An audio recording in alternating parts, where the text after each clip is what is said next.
Ogai mar obila Douglas Kanja olando ni gichungo e tich moko kuom obila ma Central Nairobi e kinde ma IPOA timo nonro e wi tho Albert Ojwang. Tulikuwa tunachanga kila mwezi 100, lakini tumekuja tukahuzunika kukuta kumbe tulikuwa tunanunua shamba hewa. Jokanisa dwen milambo mar Hoho mar Okaka dwani non wach milion 62 mane owinjo nyiewo lowo mag chich ni jotelo moko olalgo. Jonyuol ma Kangeso e Rongo hum kaluwore kod chal marach mar sikund primar ma Kangeso.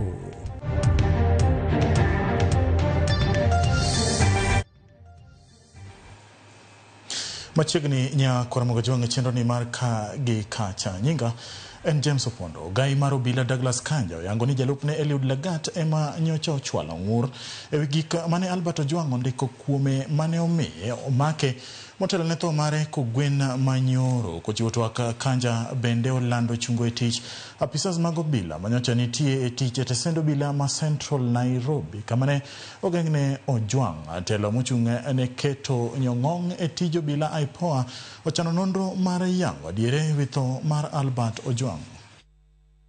Let me put it this way. The reasons as to why the late Ojwang was arrested, together with a few others, is because there was a complaint that had been launched by the DIG KPS about his name being tarnished. So it is on that basis that investigations were actually being carried out, because he also have got a right to be protected by the same law. We have received the information about the death from the IG, and we have commenced our investigations in accordance with the law.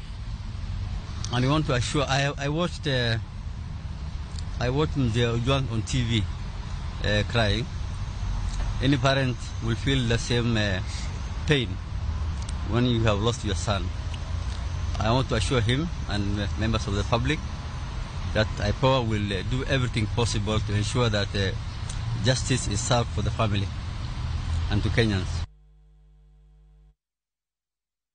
Kwedo tho magalagala mar jandiko e mbui Albert Ojwang ka gidwaro ni otim nonro mapiyo kendo achije mitudo gi nek makamano okawne gi ondamo mar chik. Riwruoga okinde bende dwaro ni ogai mar obila Douglas Kanja oyang nyingo obila e tesend obila ma Central romo e boma ma Nairobi ma ochung e tich kalure kod tho mar Ojwang.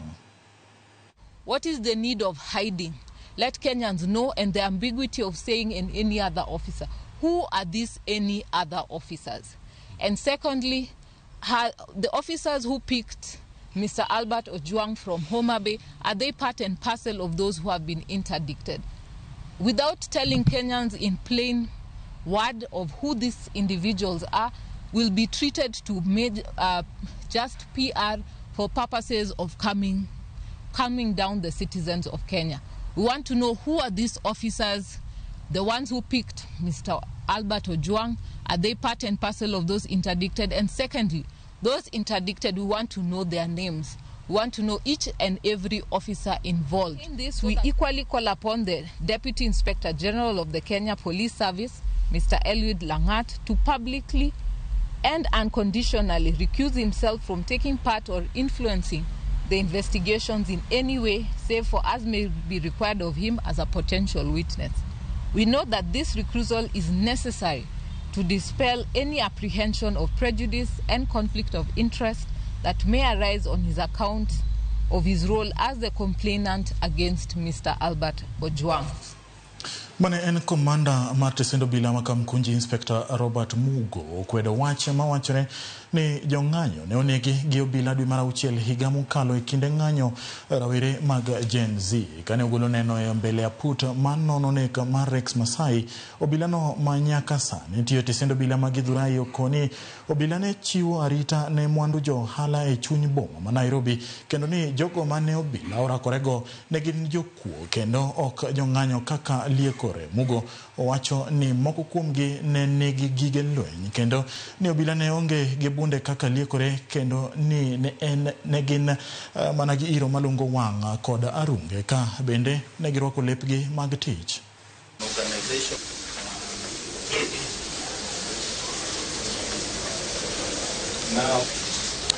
Yes, Your Honor, on 25th of June 2024, when there was massive looting of premises and businesses, and when the day that there was attack at the parliament at Rua CBD, a contingent of GSU and military officers were deployed. So I could see them. You could see them? But I never interacted with them. Yes, Your Honor. Were they called in at any point to enforce your officers? I am not aware. Yes, sir. Jagoro mong'irore migawo mar arita kwe Dr. Raymond Omolo yango ni jatend piny William Ruto biro telo e chenro mar ketho gige lweny ma ok opuodhi ma sekta mar arita oseyudho e lwedo ma ok mag sirikal mage oyango bang' yawo ayanga romo mokelo kanyakla jokanyo mag pinje 15 matimo romo Kenya ka ewi chal mar bunde kod gige lweny mager manie lwet oganda ataro mar chik kendo roch weche mag arita. Omolo olero ni Kenya kod pinje mamoko tiyo kanyakla mar neno ni pinje manie alwora mar nam lolwe ni kod kwe kendo tudruok makare. So we have a series of meetings that have begun this morning. The government experts from the member states have been discussing a number of issues and following up on several resolutions from the previous engagements with the purpose of then leading to the Technical Advisory Committee, which will be on Wednesday, and finally the Council of Ministers meeting, which will happen on Friday. Throughout the week, as I've mentioned, the region still continues to face challenges with the handling and management of small arms and light weapons. We have challenges with regards to our borders, which still remain porous.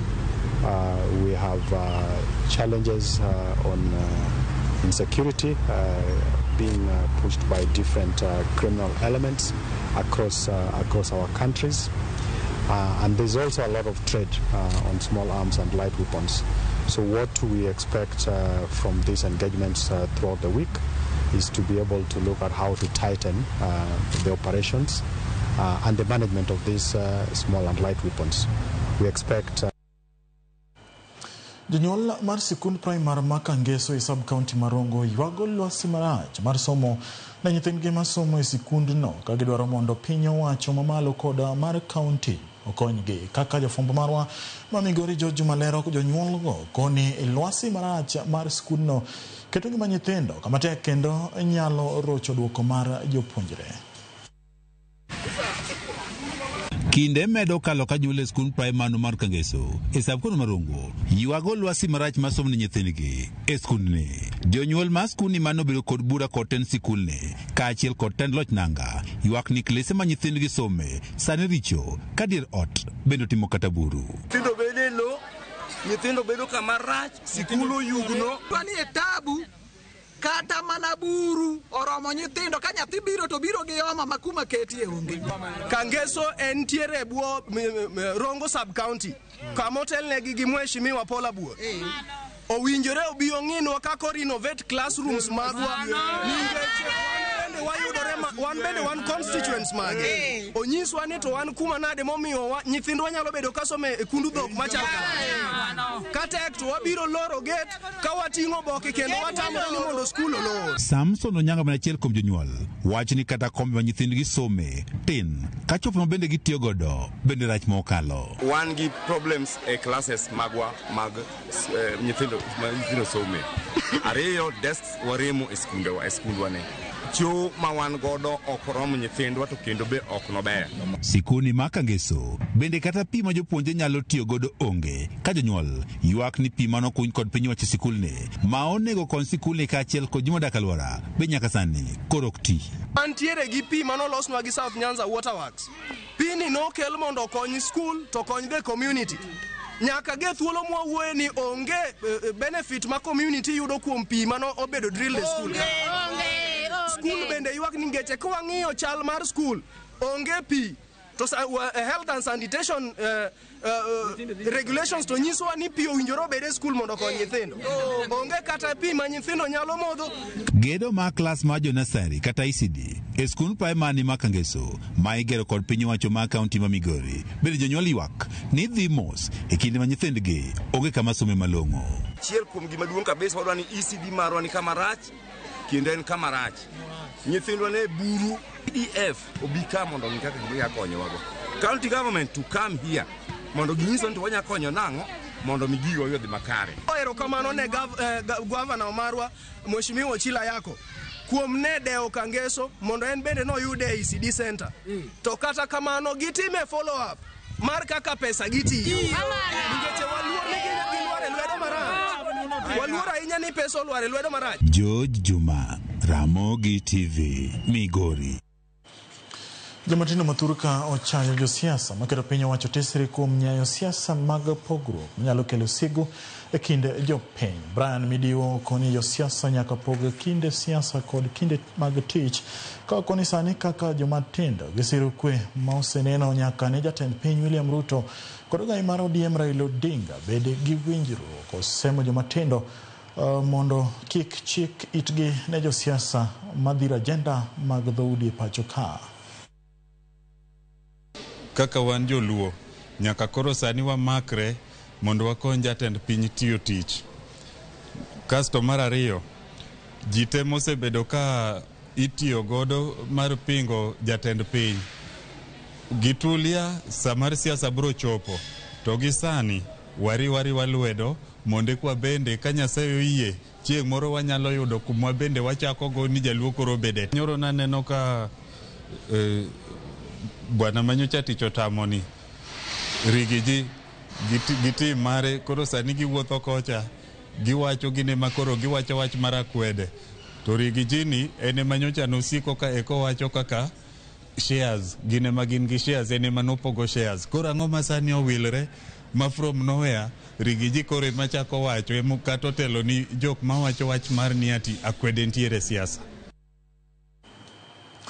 Jokanisa mar SDA mayudore milambo mar hoho mar Okako kwayo apisas mag okwach kich mondo odonjre mbadhi moro mar $62 magiwacho ni ne wuondgigo ni ibiro tigo e nyiewo lowo maromo heka 34 e gweng' ma Oleleshwa e alwora maboma ma Narok. Kane giwuoyo romo ma apoya e gwengego, jokanisa go ywak ni ler mar wach lono ok ong'ere kendo pesa makamano oselalgo. Gikwayo jotelo mamalo mag kanisano mondo okaw okang' mar neno ni ondamo mar chik okaw ne achijego ka gikoni apisas mag okwach kich owinjo okonygi e neno ni omendago ok olalgo.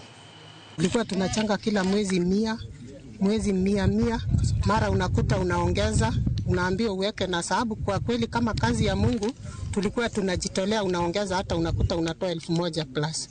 Lakini tumekuja tukahuzunika kukuta kumbe tulikuwa tunanunua shamba hewa, maana mwenye shamba amesema hakuna shamba yeye aliuza na hajawahi uza.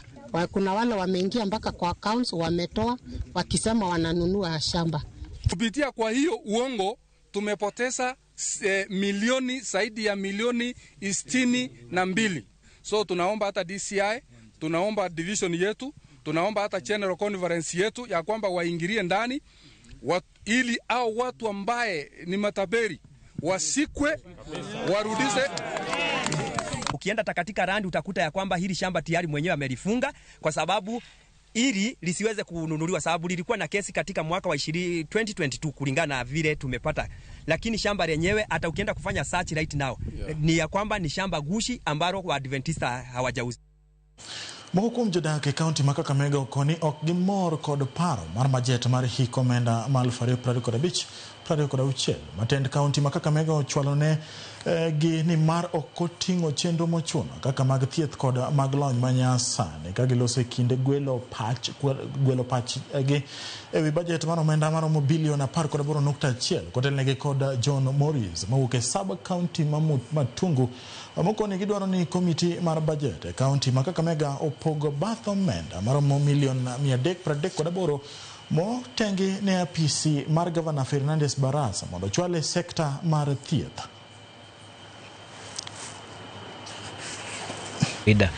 Jambo la kwanza likiwa kuwa mambo ni mengi lakini vitendo vimekuwa vidogo sana. Na unajua vitendo vikiwa vidogo katika utekelezaji wa kazi yoyote huwa inaleta balaa. Hasa sana kuna mambo ya barabara yameweza kuzungumziwa katika bajeti iliyopita.